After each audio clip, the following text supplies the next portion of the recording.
Yeah, that's correct. There's an article that I have on my website as well. It's called The Real Interest Rate, and what the real interest rate is, and I refer people to it because I think it's actually one of the charts that if you understand what it means, you kind of understand what's been happening over the last actually 40 years.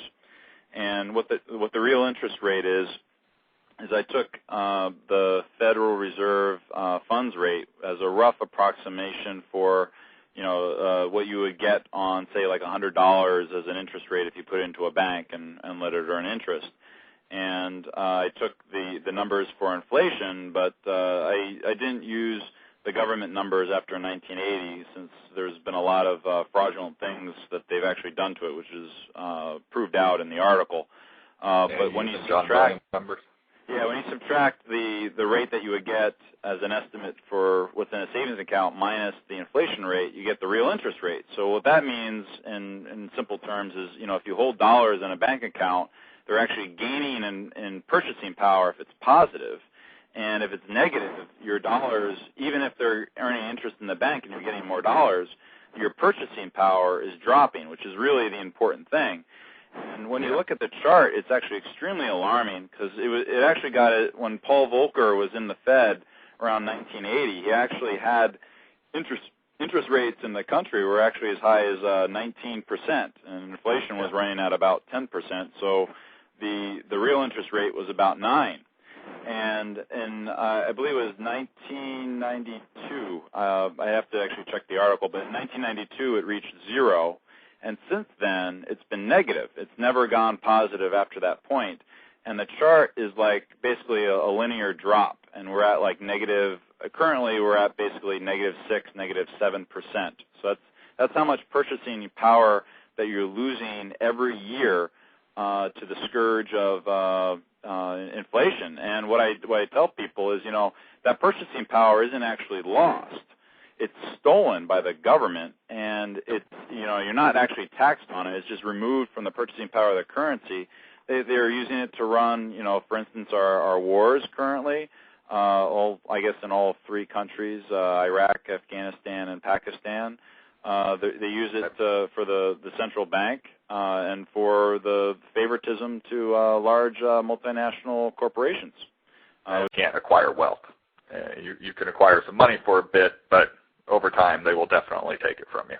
Right, and you called it, I think by its correct name, the inflation tax is really a hidden tax.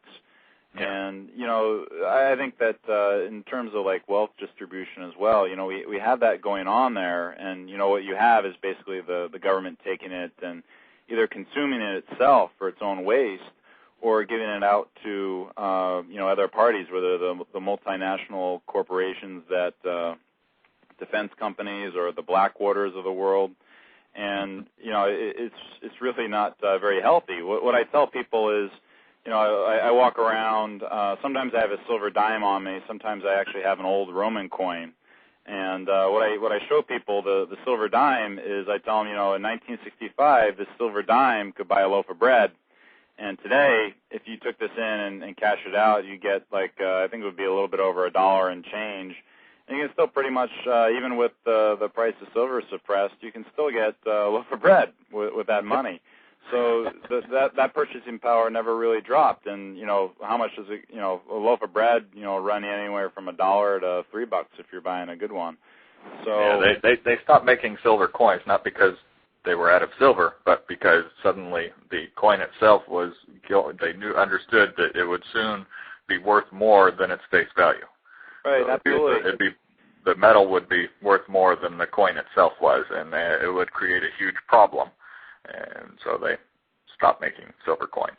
Right, and while we're on the subject of redistribution of wealth, I also, this week, we rolled out the income tax plank for our platform, and we focused really, what I did was I focused on 2 things. I focused on, number 1, the income tax being immoral, and number 2, the income tax being unnecessary. And I think that, a lot of cases that you'll hear about the immorality of it, having your own labor stolen from you, it's pretty clear cut, but it's not something that's exactly new. But the unnecessary part, I think, really hasn't been stressed enough. And when you actually look at the amount of funds necessary, and this is all the data is linked in the article, but when you look at the amount necessary to run the federal government, by which I mean all of Congress, Senate and the House, the entire executive branch, the FBI, the federal court system, and the Supreme Court, you come out to $67 billion in 2008. And that's less than 2% of what we collected for the income tax. The income tax collected $1,200 billion, so 67 compared to 1,200, and the entire federal government brought in $3,000 billion, mostly from Social Security taxes and some other things. But it's really, when you break it down, besides, the extremely costly wars that we're running, it's really just welfare state. And and if we were actually, of the mind to hold our federal government to the enumerated powers that it has and no more, it would need hardly anything to run, and we definitely wouldn't need an income tax at that point. Yeah, that's exactly right. I think there's a fellow by the name of Michael Benarek who, I'm trying to remember the exact quote, but it went something like, if we eliminated all the unconstitutional departments of government, we wouldn't need any more taxes. So, that's completely right. And just one more thing on the income tax, which I try to tell folks, is that, if you go in and read the Communist Manifesto, you don't need to read the whole thing. You just need to read 10 sentences, which is the 10 planks of it. And this is also linked in the article. But what Karl Marx had, the second plank, which was right after the abolition of private property, was a heavy progressive or graduated income tax, which is exactly what the income tax is, because it's just like what you said. You don't want this socialism type stuff. They don't want wealth accumulated in certain spots, which is kind of a sad deal, because that's exactly what you want to have happen, to have lots of new innovations and new products and things that basically increase the standard of living for everyone. Yeah. So, but back to, I guess, the currency. Like you hear a lot of lip service from. One thing I will say is that mainly from the Republican side, you do get a lot of, and this excludes Congressman Ron Paul, but a lot of times you get a lot of good lip service, and a lot of times they can walk a good walk, and when they get into office, they might vote a different way, but they completely miss the point, which is without a sound currency, just like you said earlier, you don't have a solid foundation, and anything else that you say is just, you're blowing hot air. You're blowing hot air. So you can't be fiscally conservative without having a sound currency. It's mental retardation and to a lot of degree. And they're definitely not trying to go towards a sound currency right now. It's going to be interesting to see how that works out. I mean, we are dealing with the first time in history that the whole world is on a fiat currency. They're all on different fiat currencies, but the whole world is basically running on fiat currencies. It's never been done before in the history of the world. We do know whenever a country itself has ran a fiat currency that it's always been short-lived and absolutely disastrous.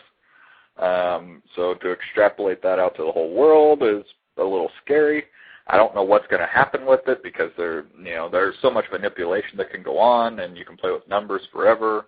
And as long as nobody can see behind that curtain, it's really hard to say, when it will actually come apart. You see things build up in the economy, and you're like, well, this isn't going to go well. This can't go on forever. And they keep on manipulating things and playing with it and lying and using every trick in the book, and it keeps on going on, and you just sit there in bewilderment, like, no way, really? People are buying this? No, people can't be buying this. And anymore, I mean, the whole market just seems like a huge rigged game. I mean, there's no sense to it at all. The S&P 500 is sitting at a P ratio of 143. That's insane. At the height of the height of the tech bubble, the P ratio was at 70. We're well past double on that. It makes absolutely no sense. We've got all these stories of high frequency trading and